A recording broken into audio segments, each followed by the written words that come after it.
we'll take few moments as we are doing so. And stay tuned as we'll be right back with the next session. Thank you.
vinasam cha yastat vedo bhayagumsaha vinashena mrityum tirtva sambudhyam mrutamashnute. Just simple two line.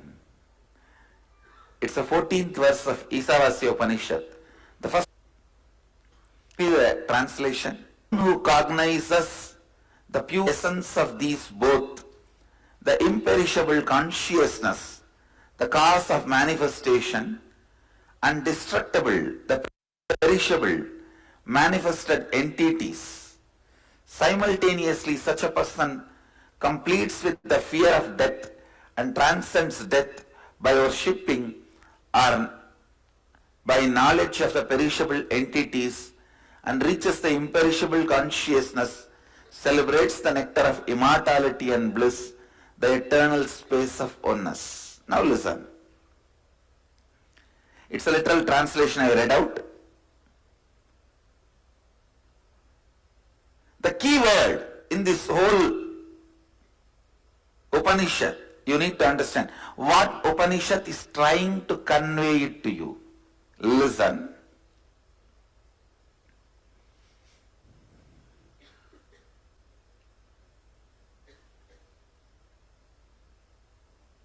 Listen intensely what Upanishads are trying to convey through this to you. The first thing, the keyword, what you are worshipping in your life. Please understand.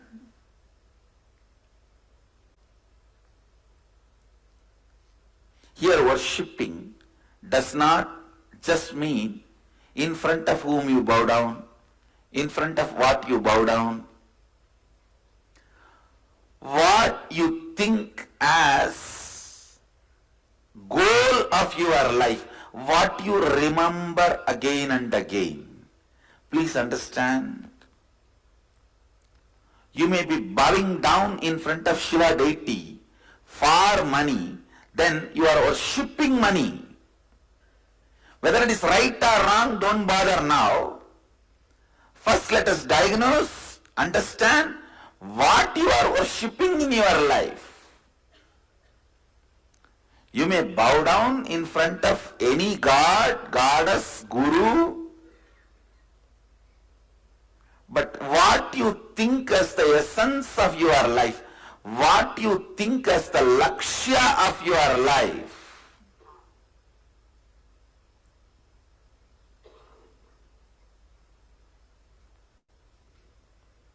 that is what you are worshipping.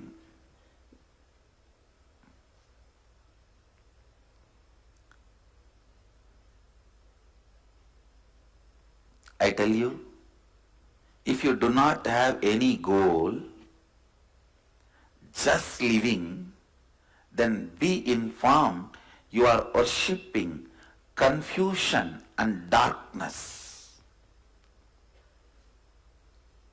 Now there are many people, I am telling you.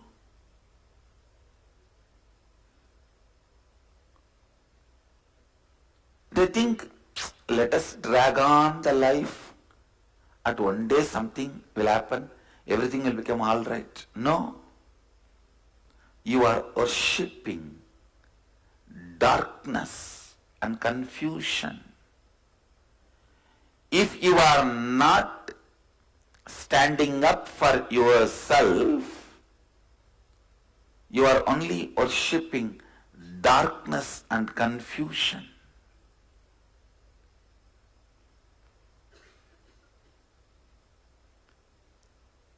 The key concept in this Upanishad is, what are you worshipping? Listen.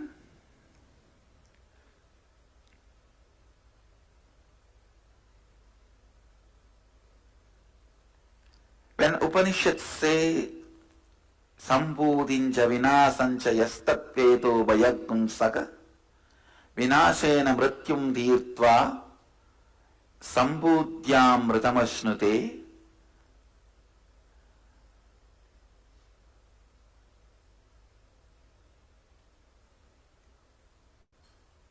What you think as your goal, what you think as the essence of your life, what you think towards which you are moving,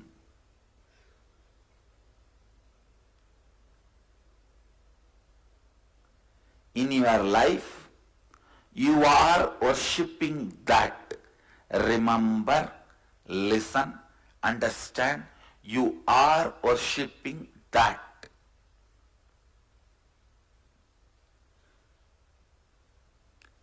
Today I wanted Vakyartha Sadas on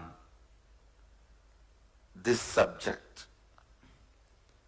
All the Gurukuls, Vakyartha Sadas groups all over the world take up this subject. What are you worshipping in your life? What you think as goal of your life? For some people, it may be money. For some people, it may be pleasures. For some people, it may be name and fame. For some people, all of this part, little. For some people, just confusion. I tell you, there are people who worship confusion.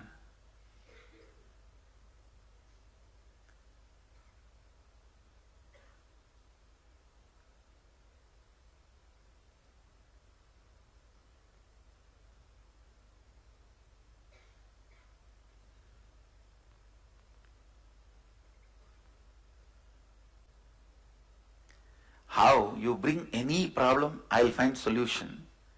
I have some people, you bring any solution, they will find a problem for it. No, I have some people.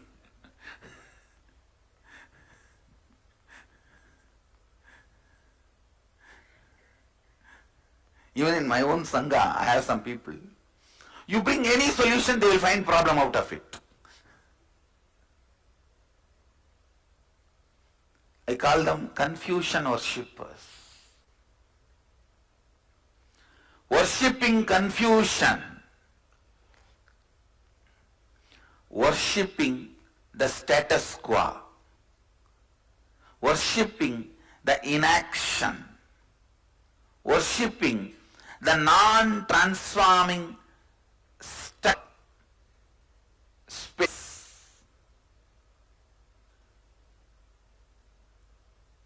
Understand? Stuck up. Just stuck. Without moving in the life in any direction is hell.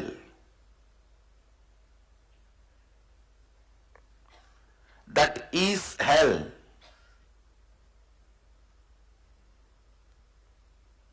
Stuck without moving in any direction.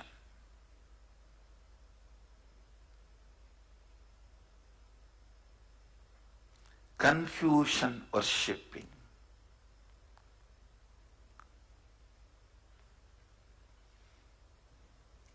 First find out what are you worshipping in life. Second, how much is consciousness and how much is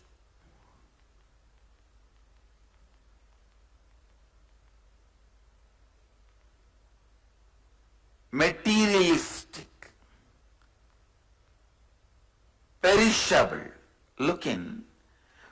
How much is imperishable and how much is perishable?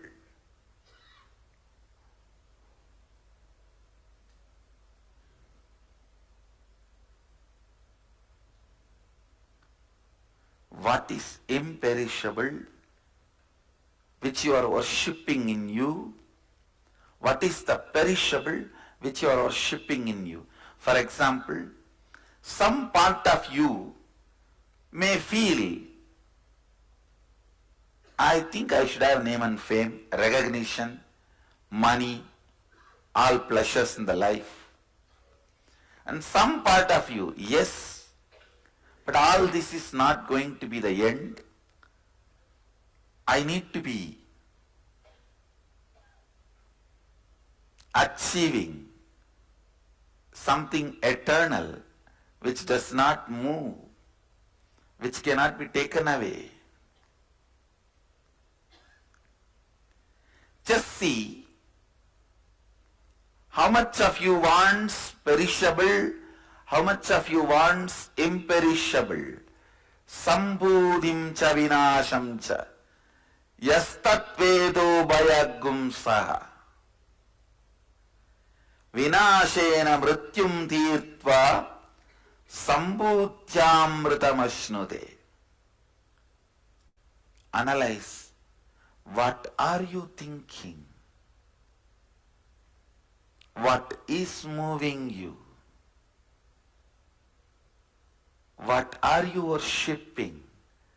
What is in the center of your heart? Paint it. Don't try to paint Shiva. Find out why you are worshipping Shiva. That only you are really worshipping. I call it gambling bhakti. People come and tell me, Swamiji, if you do this for me, I know you are incarnation. As if I am waiting, I have to prove me to them.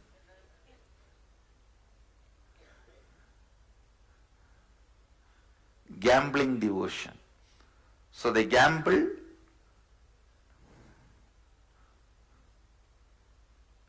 If you do this, this.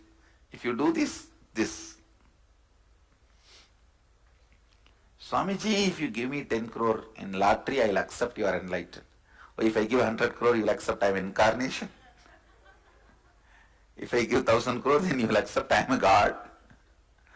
So I have to establish my godhood by giving 1000 crore to you in lottery. Understand? When the devotion, feeling connection happens, you being showered with what you want is different. When there is a gambling game is going on, your so-called devotion is different.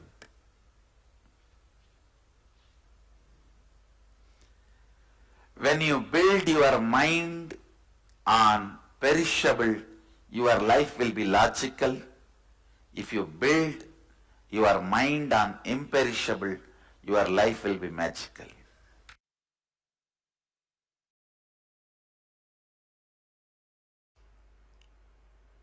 Please recite along with me. Antam tama pravishanti ye avidyamupasate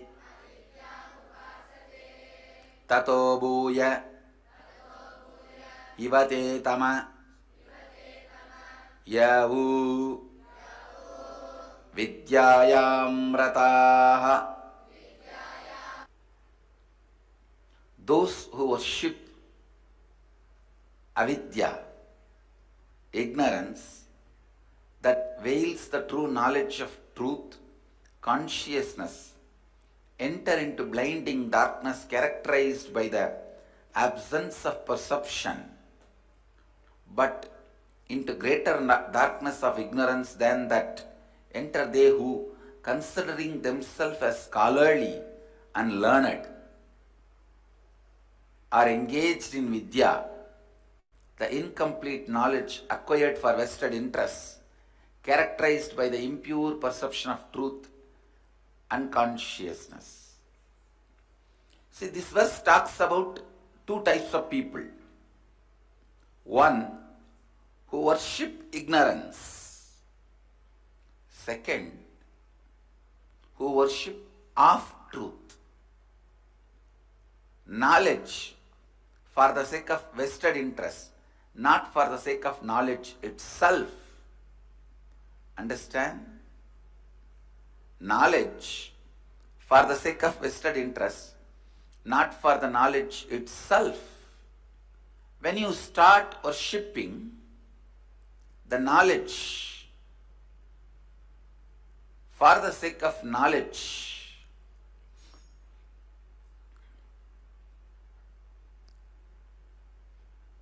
you become embodiment of vidya, knowledge. But if you are worshipping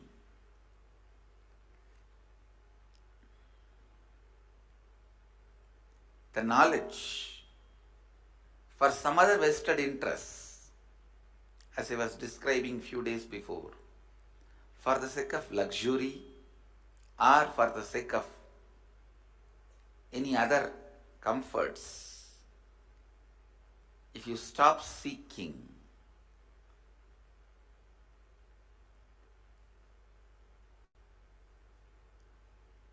you will be suffering with the half knowledge, the incomplete knowledge, the impure perception of truth, consciousness. I am telling you, please understand, when you enter into the search of spiritual knowledge, seeking, you will have such liberating truths about freedom,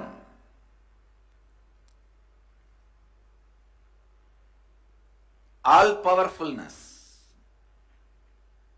All these great truths will be told, but be very clear, unless they become experience, don't try to mess up with the concepts of freedom. Please understand, most of the time, giving into your patterns, you will start declaring as freedom.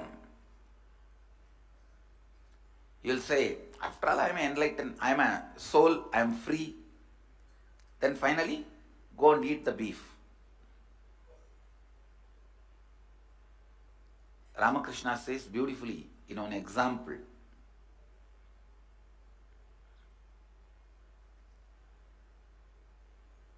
the crow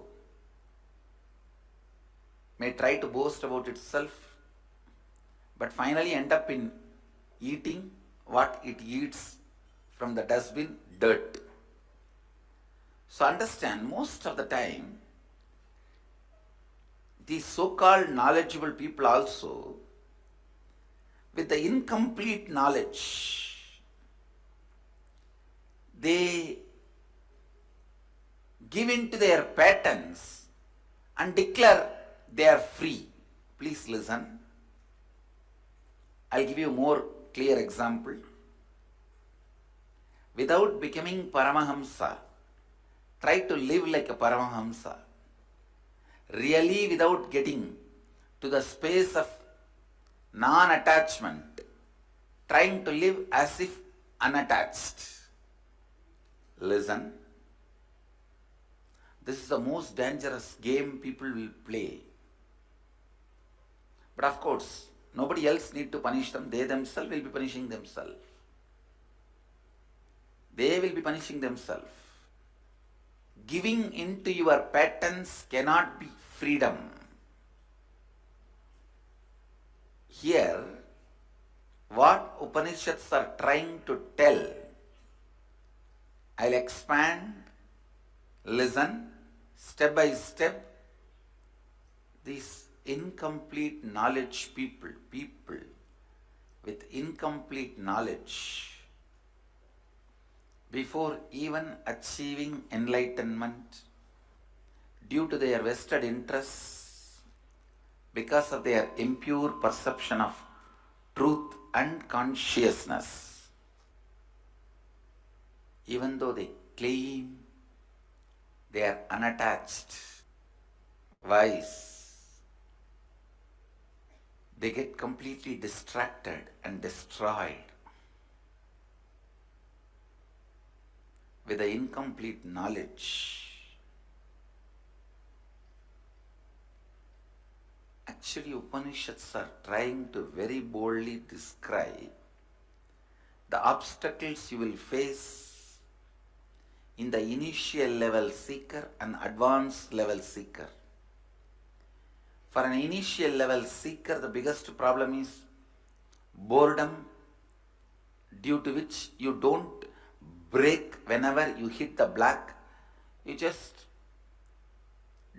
develop a don't care attitude towards your ignorance. Enlightenment comes as experience, not out of being expertised. It is not from expertise, it's from experience.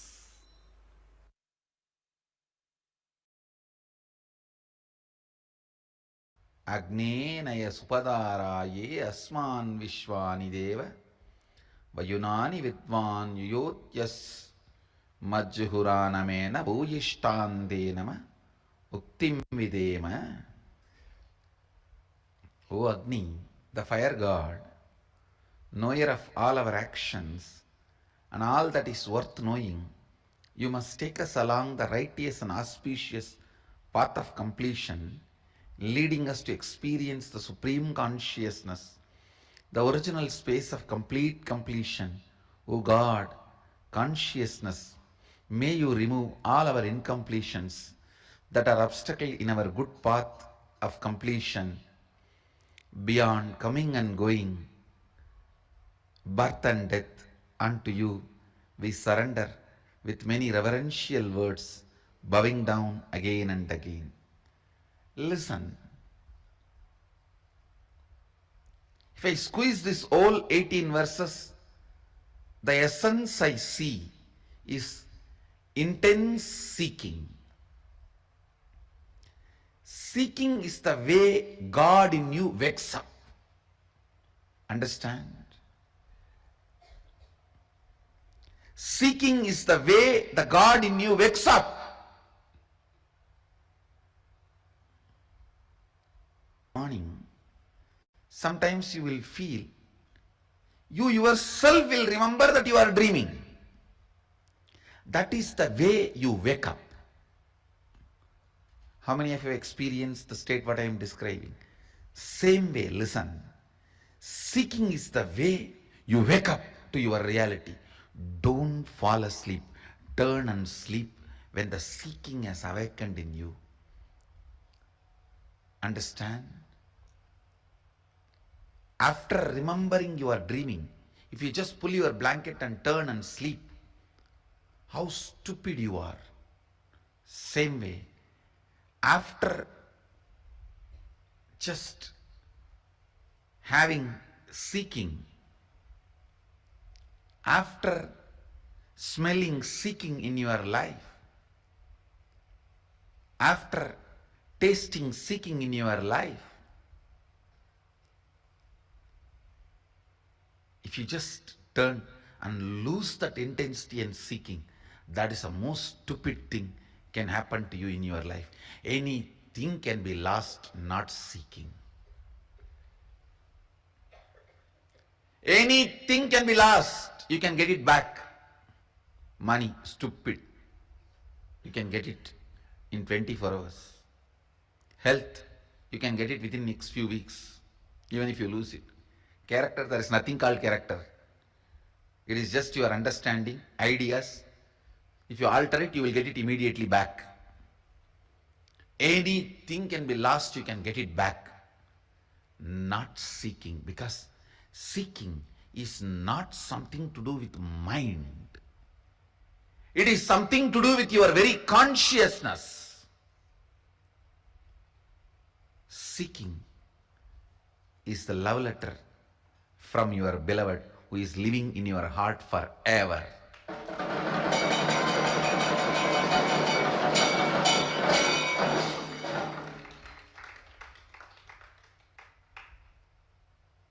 If you miss that, you may have to wait for ever and ever to get the second letter. Understand,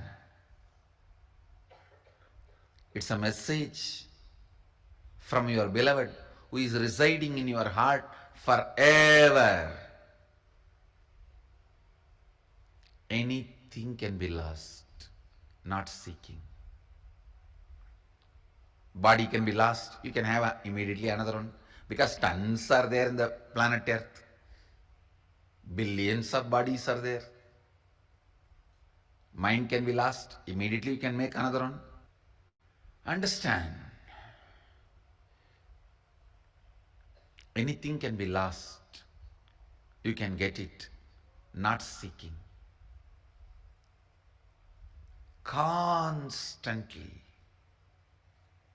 Constantly keeping your inner quest alive, keeping the basic questions alive till they become experiential answers, not intellectual, experiential answers. What am I doing? Every day, what am I doing? What I am doing, is it exactly moving me, pushing me towards where I am supposed to reach? What am I doing? Where am I going? What am I doing? Where am I heading? Understand? Even in the Sangha, only if you are clear about what am I doing, where am I heading, you will be able to function. The system is such, I have evolved such a balanced system. I have kept lots of check and balances. Unconsciously, you can never win over the Sangha. You can never become a Mahant, Sri Mahant, or head of the Sangha by your so-called social, political efficiency unconsciously. You just remain in unconscious, but just because of your socio-political strength, power, you can become head of the Sangha will never happen here. I have made enough of check and balances. Constantly you have to remember, what am I doing? Is this helping me to head? Where am I supposed to reach? Only with the seeking, if you function, you will be fueled from right source. Understand? Your fear should not fuel you. Your greed should not fuel you. You should not work out of your fear and greed.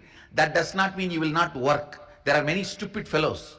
I should not work out of fear and greed, so I don't work. Understand?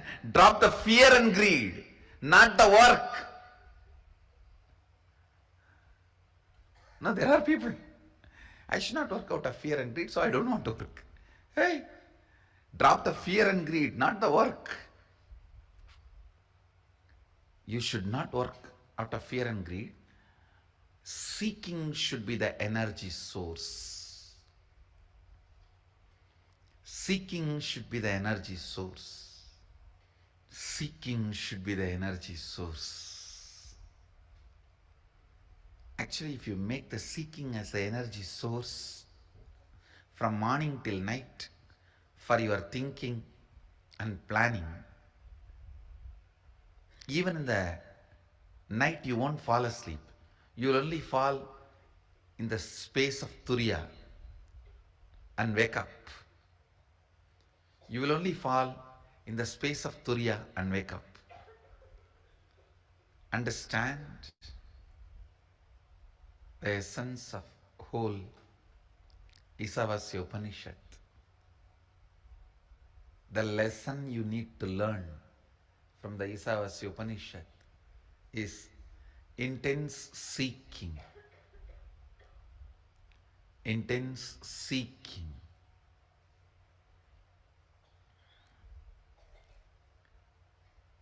The 18th verse emphasizes on praying and surrendering.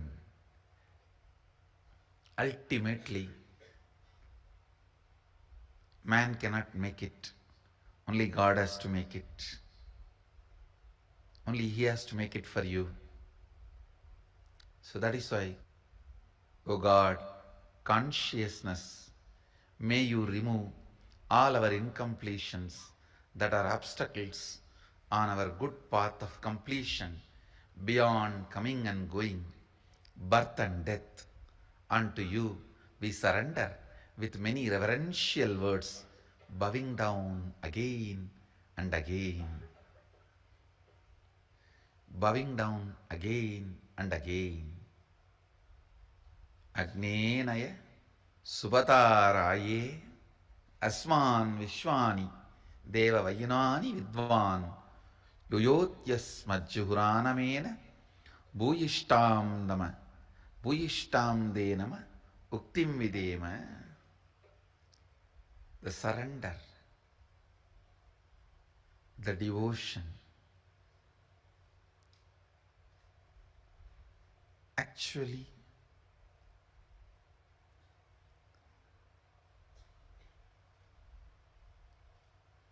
when your bioenergy is kindled, awakened, the devotion and surrender will be the first thing happening in your biomemory. That will be the first thing happening in your biomemory.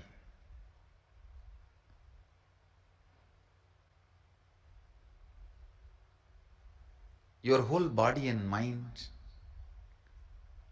will start tasting devotion and surrender.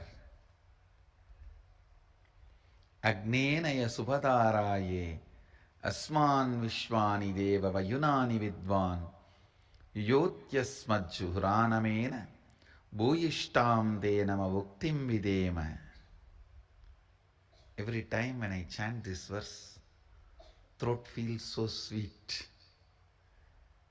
Because the way it is described, we surrender with many reverential words, bowing down again and again. Bhuyishtam De Nama Vuktim Videma Pranamami Muhurmuhu, means bowing down again and again. When the gratitude overflows, that's the only thing you know to do. Nothing else can be done. You don't know what to do. Pranamami Muhurmuhu, bow down again and again. When your bioenergy, God particle, Kundalini Shakti is awakened, you will feel tremendous seeking in your biomemory. Suddenly you will see the cognitions you built about you, everything is collapsing like a Hindi movie climax. How in the Hollywood, Bollywood movie climaxes, always they have to collapse at least 2-3 buildings. Only then climax will happen. How those buildings collapses. You will see your cognitions collapse.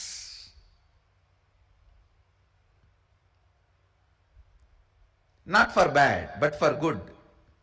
Because the right expansive cognitions will start happening, I tell you. That is why I am saying, when the seeking happens in your life, 10 times more you should be micromanaging and planning. Only then the seeking is being filled in your biomemory, or your biomemory is getting shaken by that seeking.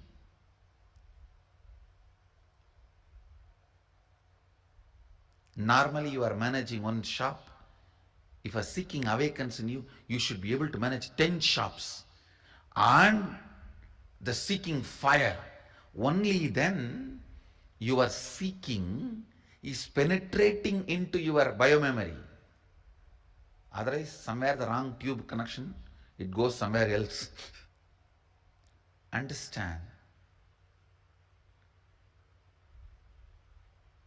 When the God particle, the Kundalini Shakti,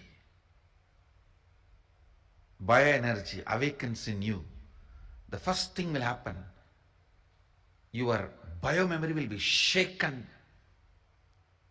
with seeking. Everything, the old cognition will start shaking, shivering, like Bollywood movie climax. How the buildings collapse, cars explode. Your old cognitions will explode, collapse, and the new will start happening. New cannot be exploded or collapsed because it will be stone. The first thing will happen in your bio-memory is seeking, exploding. In your muscle memory, so much of energy will happen. Suddenly you will see the tiredness disappears. So much energy to live your day-to-day life. So much joy to live your day-to-day life. This Nithyanandoham experiences still every day in the Facebook. Oh God, I'm so happy I've done it.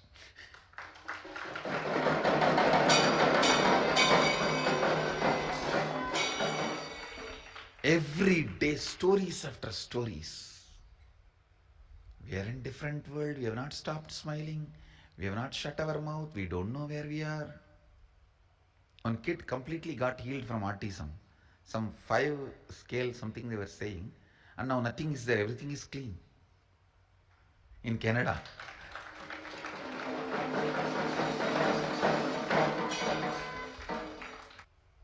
I am venturing into the next experiment. Loading that same frequency of bioenergy into Spatika Linga. I am loading into 3 Spatika Lingas. And the process is successful. Understand? First time I am venturing into this. Same frequency of that bioenergy. Loading them into 3 Spatika Lingas. And I am sending it. Anybody who gets the darshan, touches or does any puja, you will have the same effect of Nithyanandoham process darshan.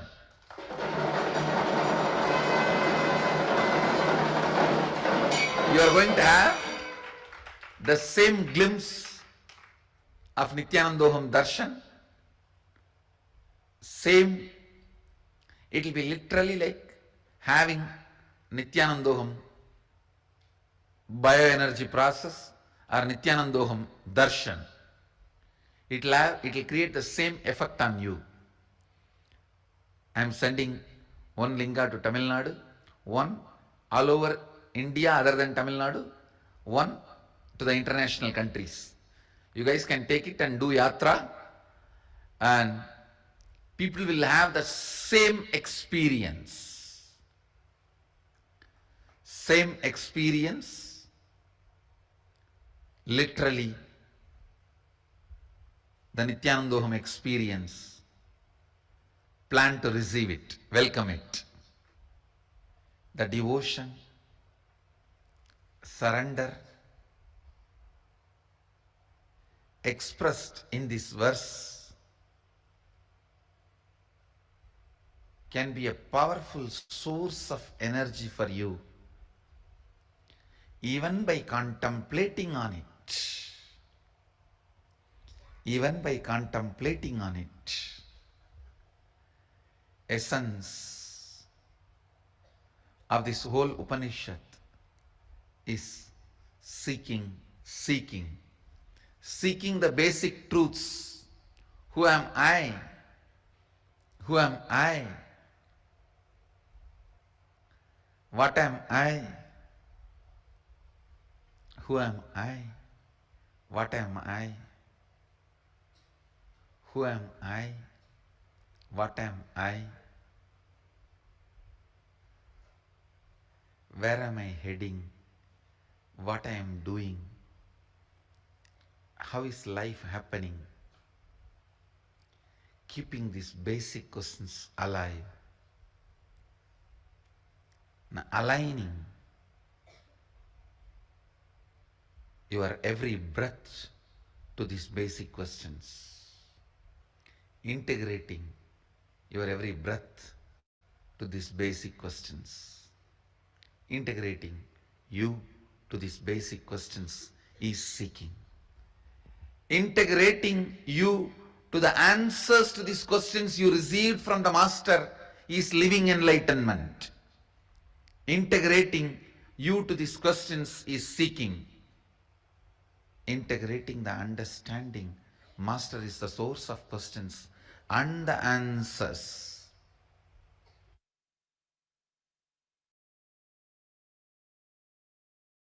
Please recite along with me. Anyadeva Kurvidyaya Anyada Kuravidyaya Iti Shushruma Dhiranam Enastat Vichachakshire. Yes. The translation.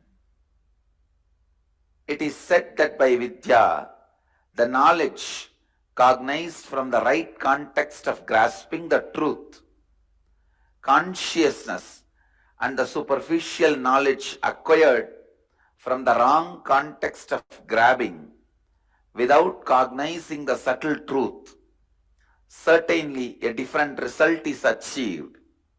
Similarly, it is said that by avidya, the authentic actions and the ignorant actions, a very different result is achieved. Thus, have we listened from those wise beings who have explained that absolute principle to us. Essence, the sacred secret, the key truth from this verse. The context you set for you. Please understand. The context you set for you before entering into action or life is more important than your decision of entering or not entering into life and what you do or don't do in life. Listen once more. The context you set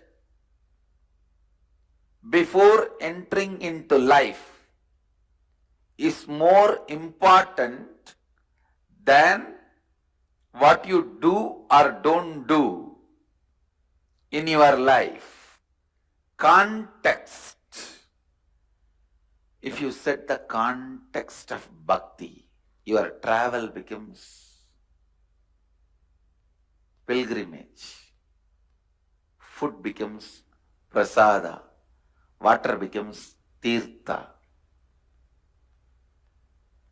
Ash becomes bhasma. Music becomes kirtan. Man becomes human.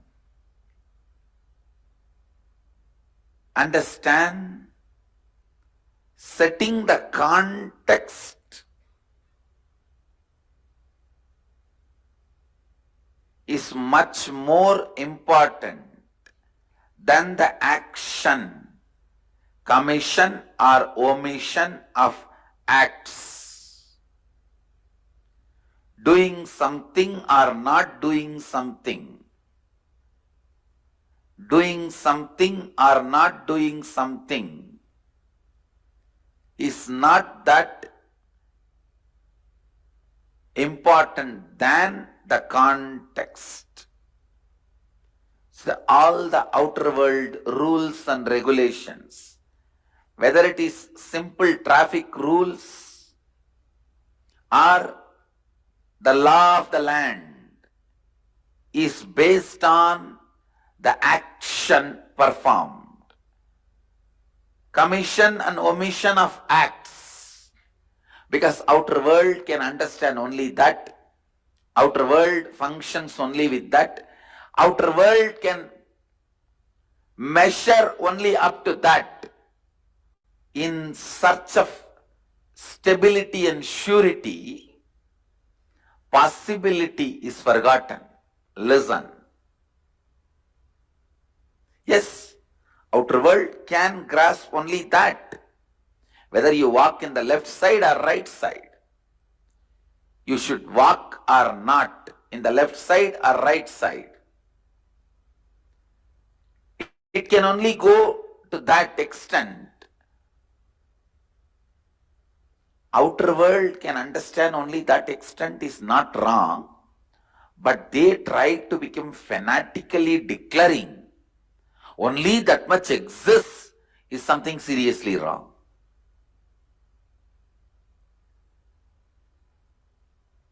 The outer world, materialistic beings, developing rules, regulations, laws, whether we should walk in right side or left side, whether we should go in left side or right side, whatever. Forming those rules, nothing wrong, useful for day-to-day life. But when they try to declare, there ends the matter of life. Nothing further exists. Something is seriously wrong. Then something is seriously wrong. Things which may be conducive, guiding you in day-to-day life, may not help you, may not be conducive, may not be useful in life and death life. Understand? There is something called day-to-day life and something called life and death life.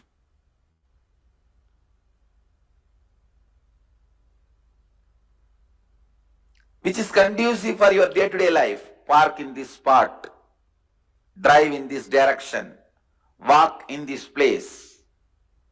These are conducive for day-to-day life.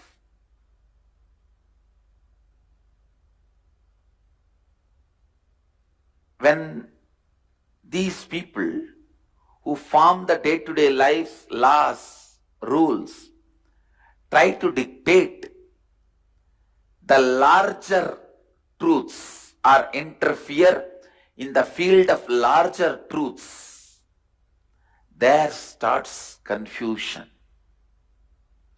There starts ignorance. There starts manipulation. There starts exploitation. There is no lane system among the planets. There is no lane system in life and death, traffic.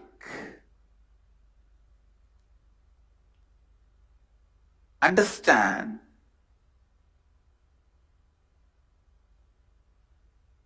the context set for day-to-day life may not be sufficient for life and death life.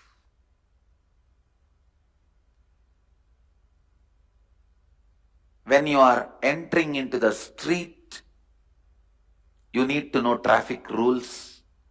When you are entering into life, you need to know the laws of life, the truths of living enlightenment. Setting the context before you enter into life.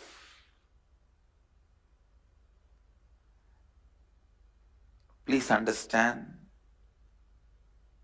life has no remote control. You have to get up and change it. Life has no remote control. You have to get up and change it.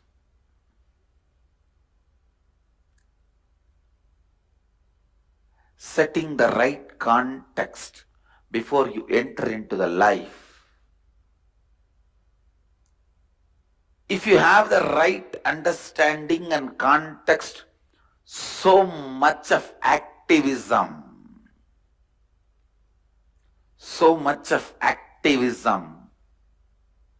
will be there in you. Please understand, being alive, active, intensely active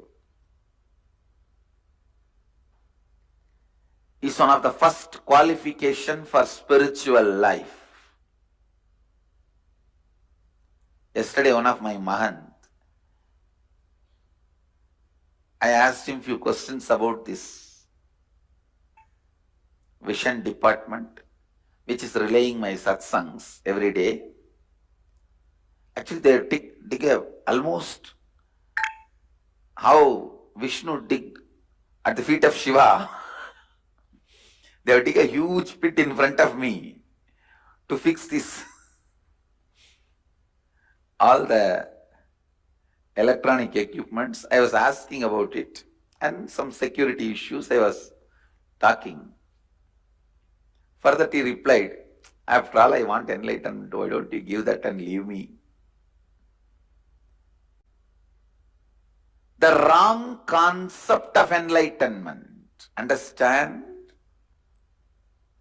Many times, you guys think enlightenment is like a puri, bonda, bhaji, vada, or pizza, sundal, available in the street. I'll have to just deliver it to you and you can grab that and run away to one corner of your room and eat it secretly without anybody's knowledge.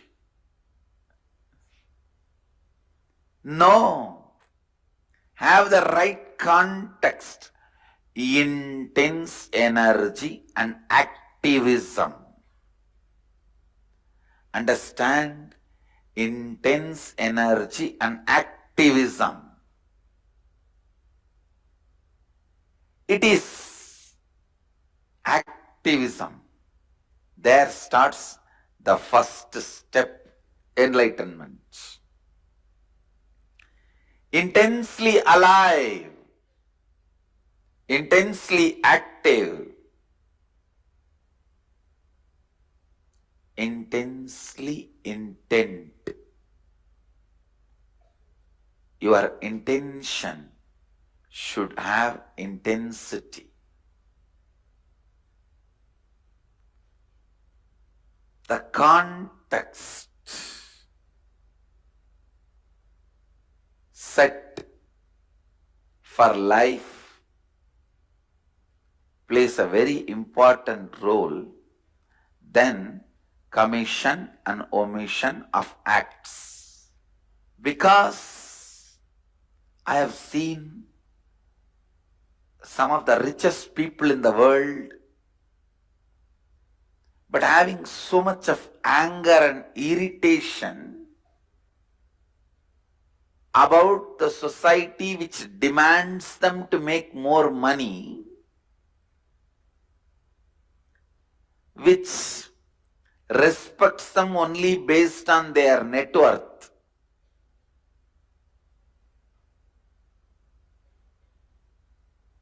Which constantly makes them to run to keep their identity alive.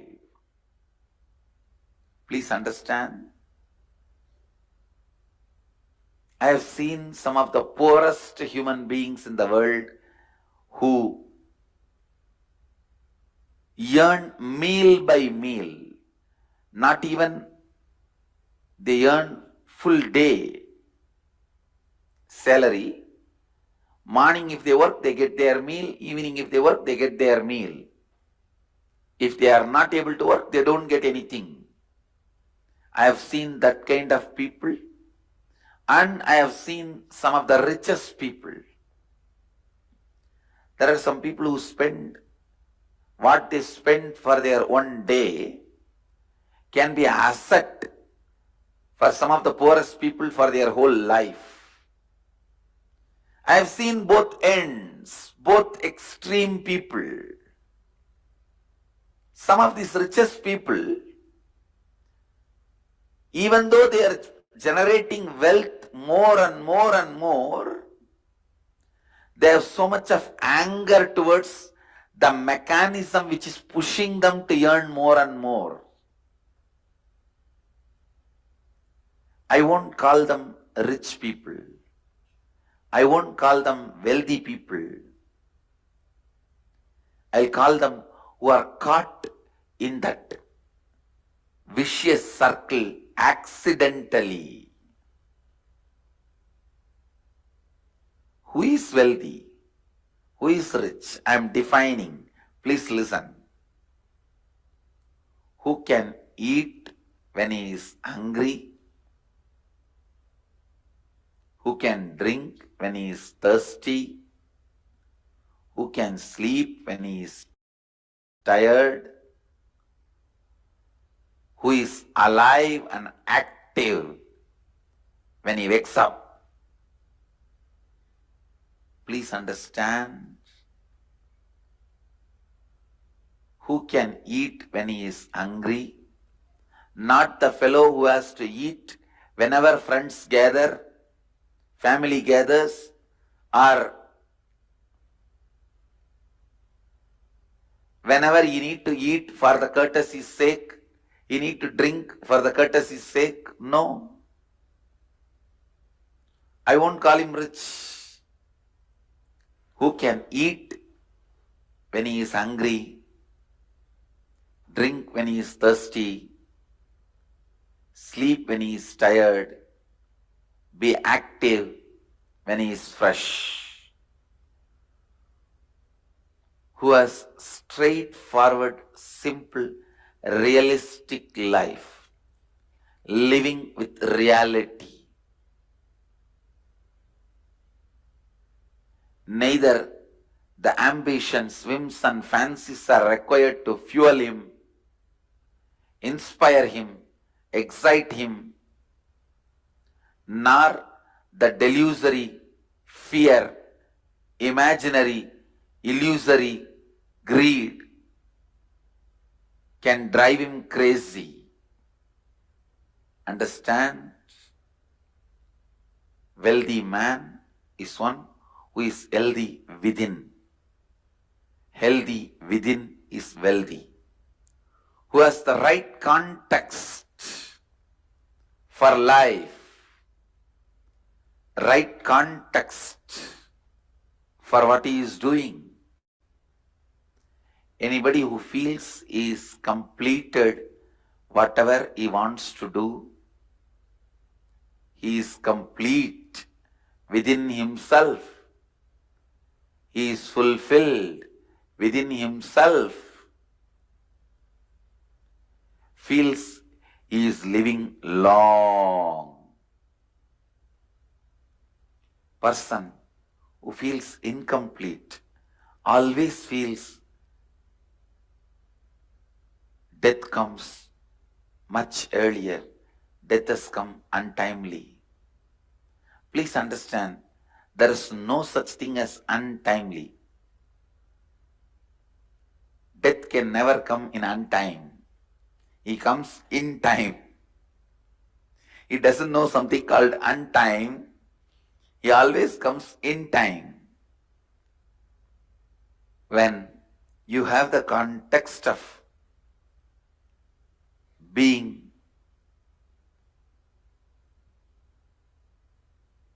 in the space of fulfilled,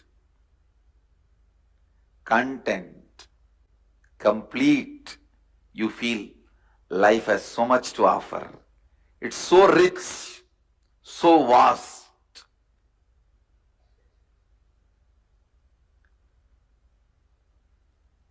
The person who feels life has so much to offer, life itself is too much, is wealthy. He lives wealthy life.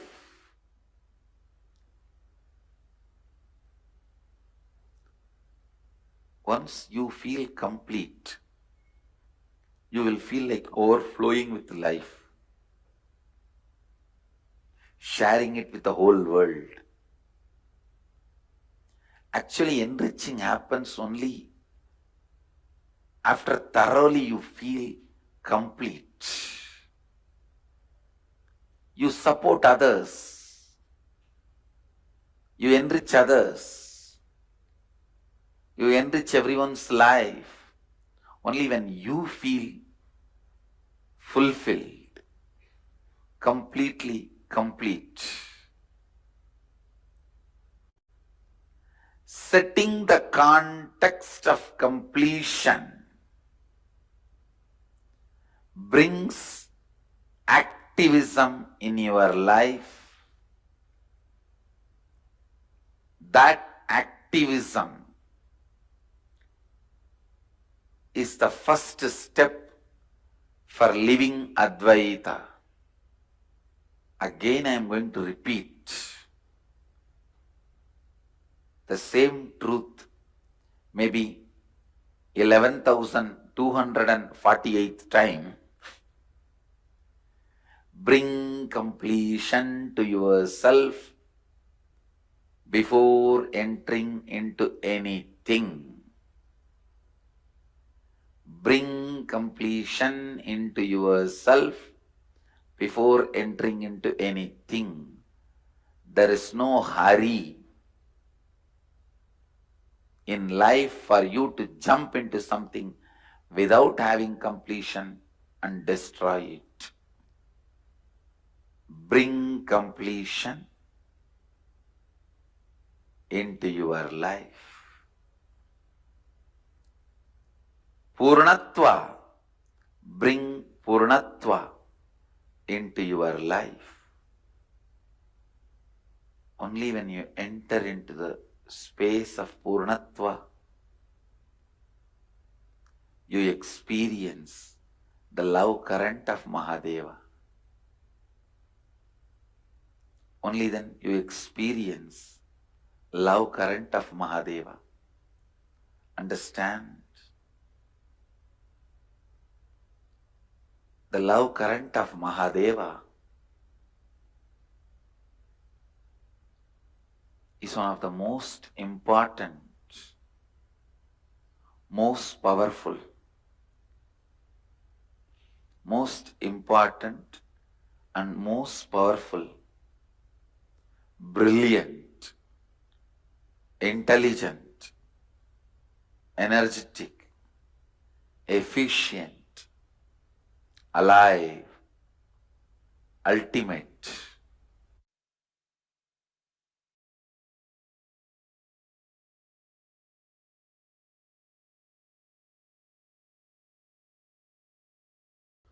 Pushanye garshe yamasurya prajavatya vyuharashmin samogha tejo yatte rupam kalyanadamam datte vashyami yosavasau purusha sohamasmi. Listen.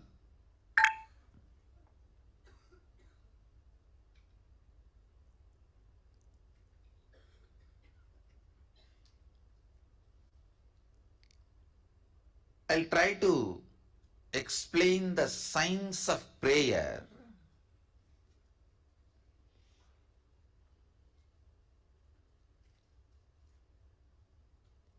usually.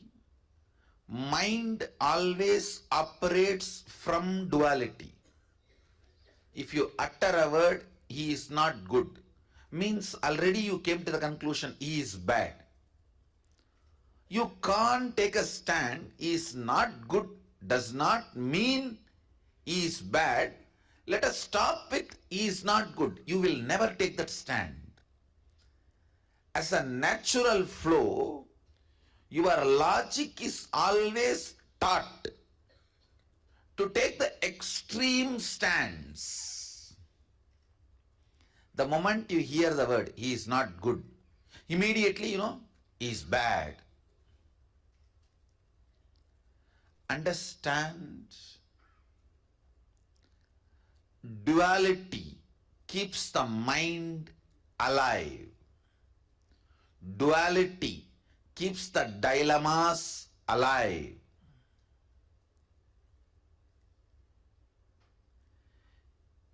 Your mind is so brilliant, it can even use religion to keep itself alive. Please understand.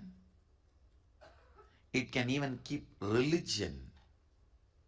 It can use even religion to keep itself alive.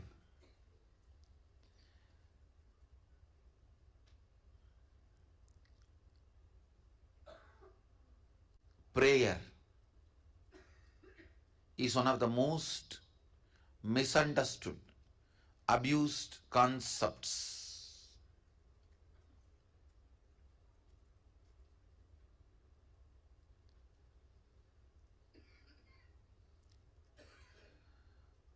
The moment you are asked to pray, the moment you need to put the God in the high pedestal, you always decide to put you in low pedestal. And in some stupid traditions, it is even celebrated as humbleness. No. Understand, humbleness is not thinking less of you, it is thinking less about you. Understand, humbleness is not thinking less of you, it is less about you.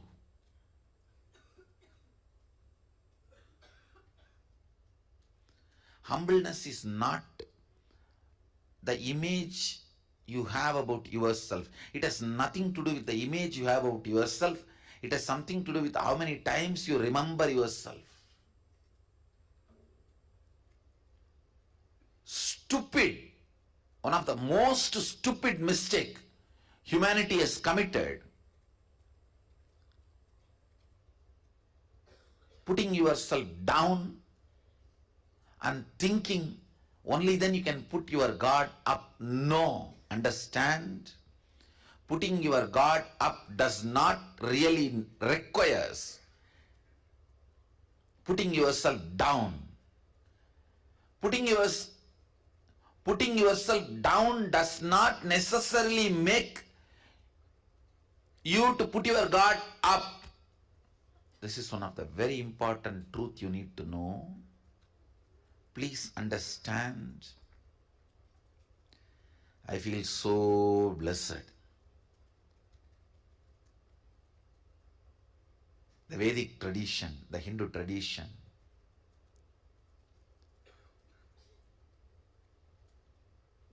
reveals the science of prayer so beautifully. Actually, this verse forms the basis of the celebrativeness of Hindu tradition. This forms the basis of the celebrativeness of the Hindu tradition. Even while you pray, you don't need to put yourself down or have a low self inner image. You don't need to become a sinner to make God saint.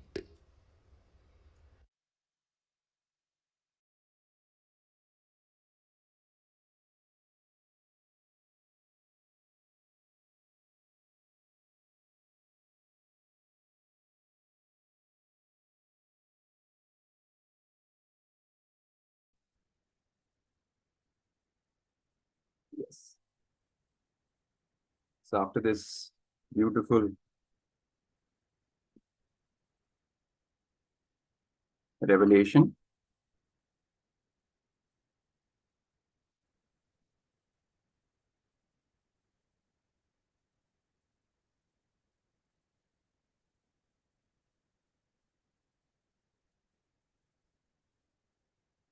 yes, so after this beautiful revelation from the Supreme Pontiff of Hinduism on the essence of seeking, which forms the core, the basis of the Upanishadic truths, all the higher truths which were revealed in the Upanishads. The core of that is seeking. So we will now be moving further into the next segment,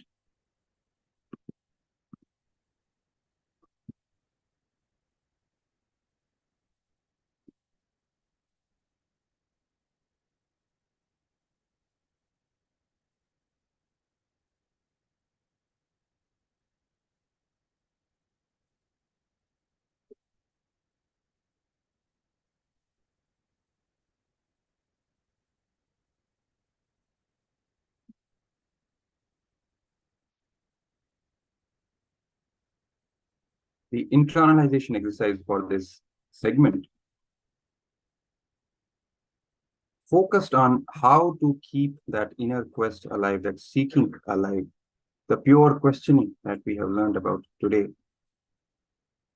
Pure seeking, pure questioning, till it becomes our experience, how to keep that fire alive in us. So let us now enter into the exercise.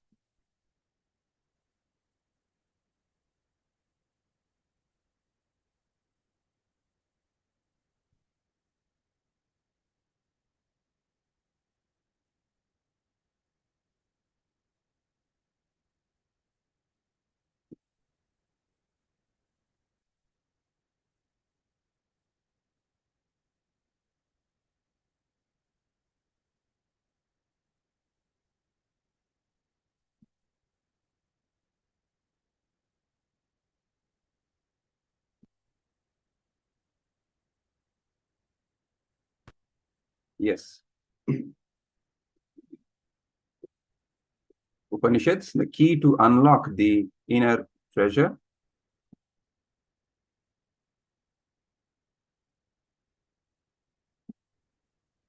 So this will be a 10-minute exercise that we will be entering into. Seeking is the way God in you wakes up. Constantly keeping your inner space and inner quest alive, keeping the basic questions alive till they become experiential answers, not intellectual, but experiential answers. What am I doing? Every day, what am I doing? What I am doing, is it exactly moving me, pushing me towards where I am supposed to reach? What am I doing? Where am I going? And what am I doing?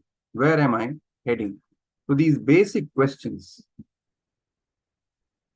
keeping these basic questioning alive inside us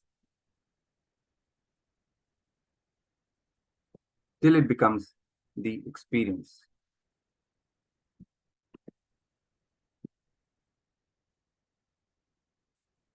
So we will take a few minutes to internalize this based on our own experience of our lives.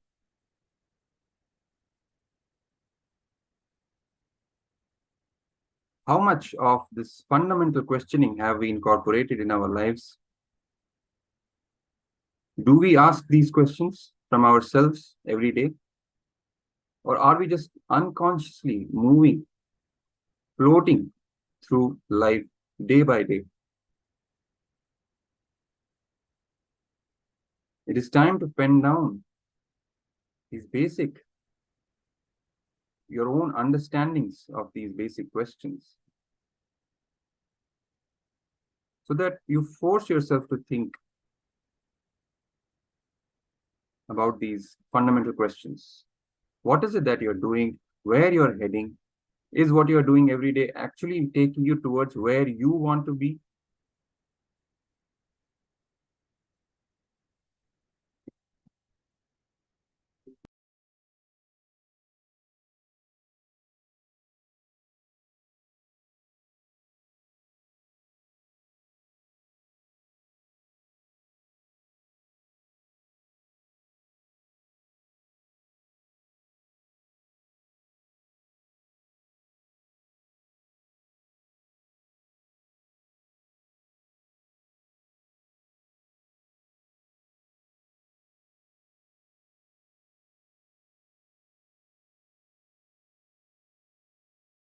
Let's take some time and pen down our understandings about these questions.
Yes.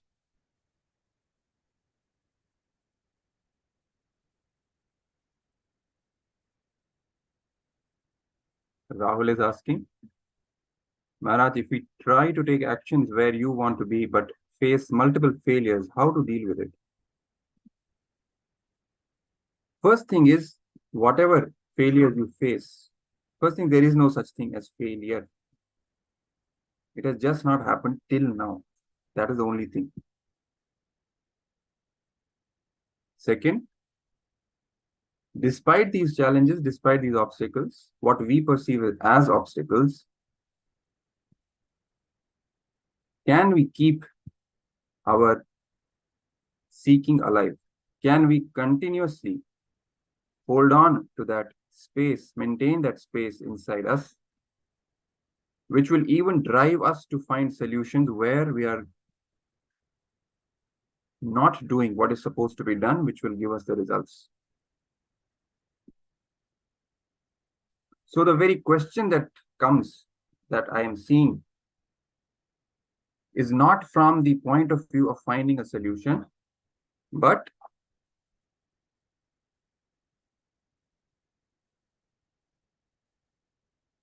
more from a defeatist attitude, that nothing has happened, nothing will happen. So what can be done?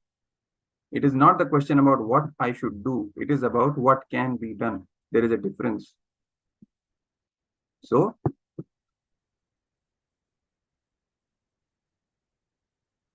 the right attitude should be, first, despite whatever is happening, we will analyze later. First, our inner space, we should not get diverted from where we actually wanted to be when we started our journey.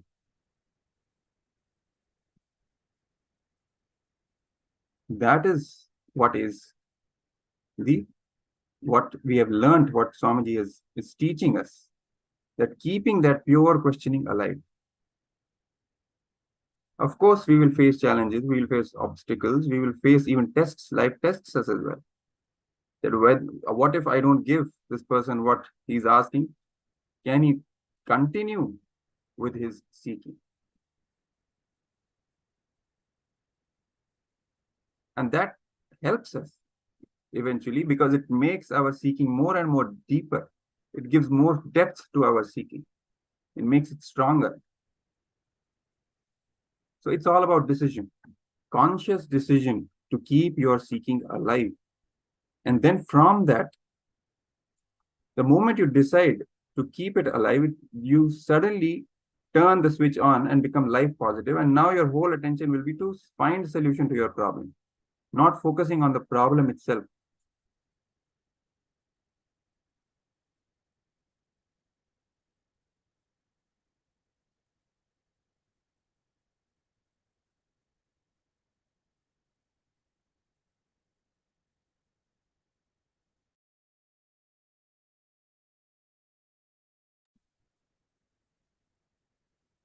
All the participants can take this time to internalize this great truth which Swamiji is teaching us today, of how to keep our seeking alive, how to keep those fundamental basic questions in us alive, whatever we are doing day by day, every day, whatever we are doing in our lives, and wherever we think we are going, ultimately, do we take time to question the very basics of our life? Are we even going in the direction where we are supposed to go, where we want to go?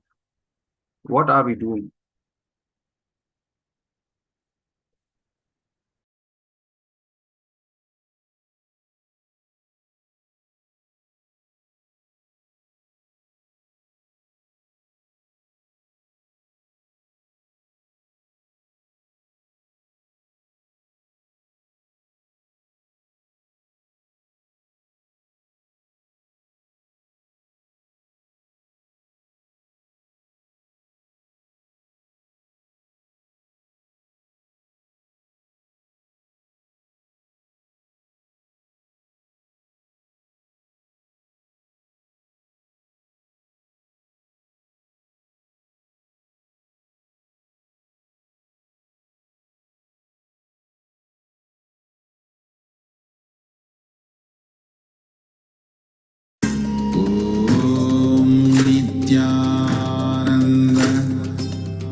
Paramashivoham.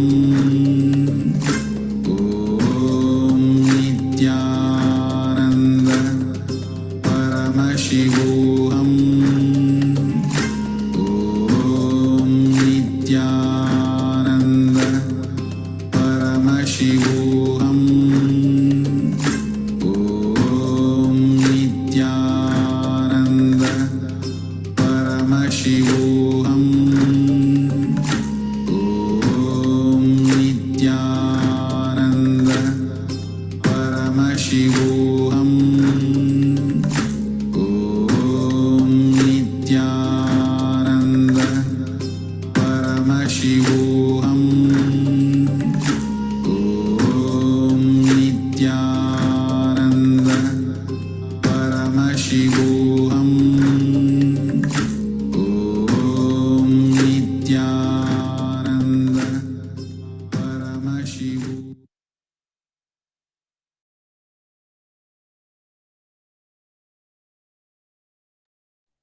Yes. So I request everyone to kindly put your understandings as comments under the video, the link which I have just put in the chat window. You can head over to this video on YouTube, and in the comments section, put your comments, your understandings about on this exercise, about the very fundamental questioning, and what are your understandings and takeaways from this exercise, what you have internalized so far. You can continue with this internalization exercise for a couple of more minutes, and also put your understandings under the given video link as comments in the comment section.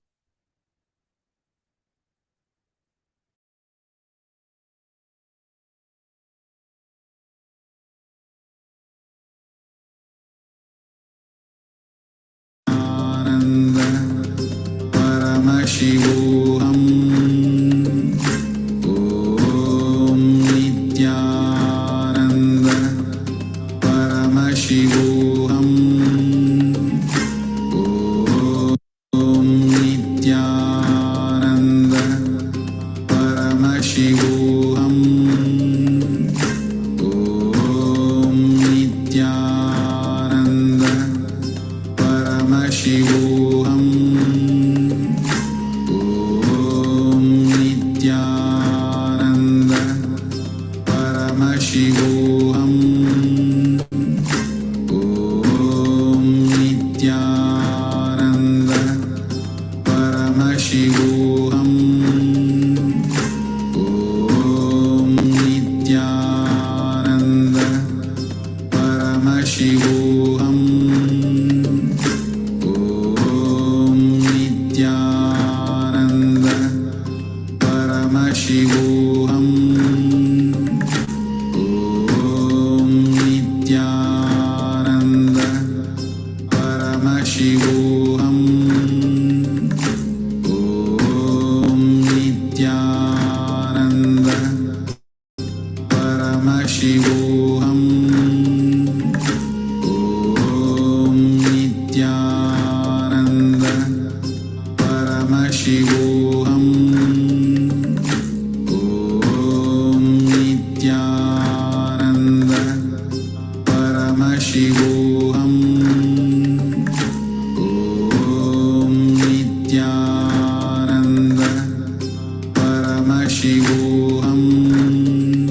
Paramashivoham.